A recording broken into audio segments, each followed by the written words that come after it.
Chers frères et sœurs, arrêtons-nous sur la première lecture du jour. Nous sommes en exil à Babylone, face aux persécutions et à la misère. Le peuple est découragé et en arrive à penser que le Seigneur l'a abandonné.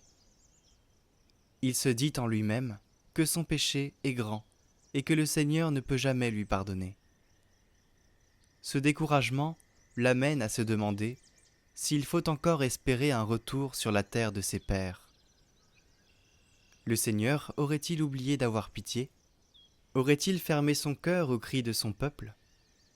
Isaïe répond non. Ce ne sont que des préjugés. Le Seigneur ne change jamais. Il demeure proche de son peuple. Ce sont plutôt nos pensées perverses qui nous éloignent de lui. Le silence apparent de Dieu n'est jamais coupable. Pour lui, il y a un temps pour tout. Ce qu'il demande à l'homme, c'est de rester fidèle en toutes circonstances et d'espérer. Dieu ne s'éloigne jamais de nous. Il est toujours près de nous. Mais nos péchés nous éloignent de lui, qui reste toujours à la porte, nous attendant. Nous avons souvent trop tendance à penser que Dieu agit comme nous les humains. Non, notre Dieu n'est pas vindicatif.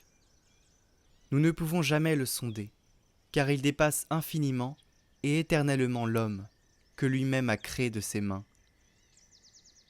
Tant que nous le prions, nous sentirons sa présence dans nos vies, malgré nos échecs.